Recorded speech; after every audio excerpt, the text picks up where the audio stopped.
In the late 19th and early 20th century, Europe was a powder keg waiting to explode. It was a time of rapid change and intense rivalry, where nations were locked in a precarious balance of power. The complex web of alliances, the competitive arms race, and the rising tide of nationalistic fervor all played their part in setting the stage for the impending catastrophe. At the heart of this brewing storm was the entangled alliances. Europe was divided into two major camps: the Triple Entente, consisting of France, Russia, and the United Kingdom, and the Central Powers made up of Germany, Austria-Hungary, and Italy.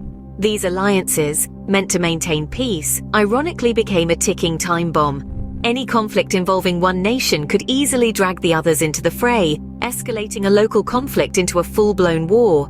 Simultaneously, the arms race was in full swing. Nations were expanding their military capabilities at an unprecedented rate. Dreadnoughts, massive battleships were being constructed, arsenals were being stocked, and armies were growing larger by the day. This intense competition only served to heighten the tension, as each nation was on constant alert, ready for a war that seemed more and more inevitable. But perhaps the most potent fuel for this brewing storm was the surge of nationalism. Citizens were filled with pride for their country and were eager to demonstrate their national superiority. This fervor was particularly strong in the Balkans, where the desire for independence from foreign rule was intense. In June 1914, this tension reached its boiling point with the assassination of Archduke Franz Ferdinand of Austria-Hungary. The perpetrator was a Serbian nationalist, a young man named Gavrilo Princip. This event, seemingly a local issue, had far-reaching consequences due to the intricate network of alliances. It was the spark that ignited the powder keg. With the death of the Archduke, the stage was set for the bloodiest conflict the world had ever seen. The storm was now upon us, ready to unleash its fury. This was the beginning of the Great War, a war that would redefine the world and its history. By August 1914, the Great War, as it was known then, had begun. A global conflict of unprecedented scale had been set in motion, forever altering the course of history. As the world watched with bated breath, the early movements of the war began to unfold. Germany, spurred by an ambition to reshape Europe under its dominance, set forth the Schlieffen Plan. Named after its architect, German Field Marshal Alfred von Schlieffen, the plan intended to outflank the French army by sweeping through Belgium and Luxembourg, swiftly capturing Paris and knocking France out of the war. The goal was to avoid a prolonged two-front war with France and Russia. But the best-laid plans often go awry, and this was no exception. By early September, the Battle of the Marne was underway. The French, with their backs against the wall and Paris in peril, launched a counter-offensive against the advancing German forces. The battle marked a significant turning point, halting Germany's march into France and effectively throwing a wrench in the Schlieffen Plan. As the dust settled on the Battle of the Marne, both sides dug in, and the Western Front was born. Stretching from the English Channel to the Swiss border, the Western Front became synonymous with the horror of trench warfare. Soldiers lived, fought, and often died in these muddy, disease-ridden trenches, locked in a deadly stalemate. Trench warfare was a grim reality of the Great War. In these trenches, soldiers faced not only the enemy's bullets, but also the elements, disease, and the psychological toll of endless bombardment. The hope of a swift victory was swiftly replaced with the grim acceptance of a long, drawn-out conflict. As the calendar flipped from 1914 to 1915, the optimism of a quick resolution faded. The war was not over by Christmas, as many had initially hoped. Instead, the world found itself entrenched in a conflict that would last for years, one that would redefine the meaning of war and leave a lasting impact on the global stage. As 1914 turned into 1915, it became clear that this war would not be over by Christmas, as many had initially believed. As the war ground on, its scope expanded far beyond the borders of Europe. While the Western Front, a brutal trench warfare battleground, is the most commonly associated front of the First World War, it was merely one of several fronts that spread like wildfire across the globe. Battlegrounds were not limited to the fields of France and Belgium. As the war evolved, new fronts opened up, vastly expanding the war's geographical reach. In the east, the Eastern Front, stretching from the Baltic Sea to the Black Sea, saw heavy fighting between the Central Powers and Russia. Despite the harsh winters and vast distances, the war raged on, leading to significant losses on both sides. The vastness of the Eastern Front, coupled with the logistical challenges it presented, made it a completely different beast compared to the stagnant trench warfare in the West. Meanwhile, in the South, the Italian front opened up when Italy, initially a member of the Central Powers, switched sides and joined the Allies.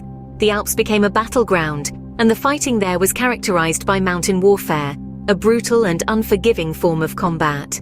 Simultaneously, the Gallipoli campaign marked a significant expansion of the war to the Middle East.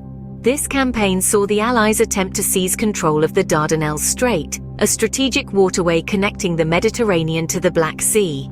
Their primary aim was to knock the Ottoman Empire out of the war.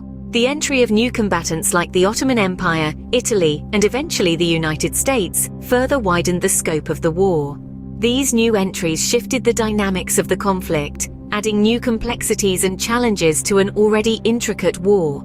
Far from being solely a European affair, the war had evolved into a global conflict, touching every corner of the world. It had grown into a monster that swallowed men, resources and territories indiscriminately, affecting nations far removed from its initial theaters. By 1917, what had begun as a European conflict had become a truly global war. The year 1918 brought with it the beginning of the end of the Great War. As the dawn of the new year broke, the tides of war began to shift. Weary and worn, the combatants prepared for their final offensives. A notable one among these was the 100 Days Offensive. This was not a single battle, but a series of assaults that would decisively turn the tide in favor of the Allies. The 100 Days Offensive marked the final phase of the war on the Western Front. Despite the name, it actually spanned from August to November of 1918. Spearheaded by the Allied forces, it was a relentless push against the Central Powers, the momentum of which they could not withstand. Across the war-torn landscapes of France and Belgium, the Allies advanced. They fought through trenches and over no man's land, pushing the enemy lines back mile by mile. It was a grueling and bloody endeavor, but their resolve did not waver. Each day brought them closer to the end they so desperately sought. While the guns still roared on the fronts, behind closed doors, negotiations were underway. The Allies and Germany sat across the table from each other, not as enemies on a battlefield, but as diplomats in a conference room. The discussions were complex and fraught with tension, but the shared objective was clear: peace. Finally, on November 11, 1918, the armistice was signed. This marked the cessation of hostilities on the Western Front. The agreement took effect on the 11th hour of the 11th day of the 11th month, bringing an end to the fighting that had ravaged the world for over 4 years. On the 11th hour of the 11th day of the 11th month, the guns fell silent. The Great War was over. Yet the signing of the armistice was not the end of the story. It was merely the beginning of a new chapter, one of rebuilding and remembrance, which we'll explore in the next scene. In the aftermath of the Great War, the world was forever changed. A profound shift had occurred, one that would shape the course of the 20th century in ways unimaginable. The Treaty of Versailles, signed in the palace of the same name, would prove to be a pivotal moment in this new world order. The treaty, in its harsh terms for Germany, laid the groundwork for a future filled with tension and resentment. Germany was required to accept the blame for the war, disarm its military, surrender its colonies, and pay an astronomical sum in reparations. These terms, deemed the War Guilt Clause, were seen as a humiliation by many Germans, sowing the seeds for future conflict. Yet the aftermath of the war wasn't just political. An entire generation had been lost on the battlefields of Europe. Over 16 million people, both military and civilian, had perished in the 4 long years of war. This massive loss of life brought about a societal shift, a collective mourning that transcended borders. The war also sparked changes on a global scale. In Russia, the devastation of war led to the fall of the Romanov dynasty and the rise of the Bolsheviks, marking the beginning of the Russian Revolution and the birth of the Soviet Union. This would have far-reaching implications, politically and ideologically, for the rest of the century.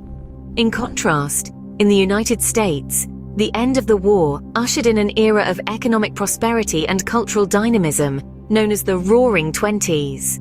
Jazz music, flapper culture, and economic boom characterized this era, a stark contrast to the war-torn landscapes of Europe. Though the guns had fallen silent, the echoes of the Great War would resonate for decades to come, setting the stage for an even deadlier conflict just 20 years later. The scars of the Great War were deep, its lessons harsh, yet they were lessons the world would need to learn again in the not-so-distant future.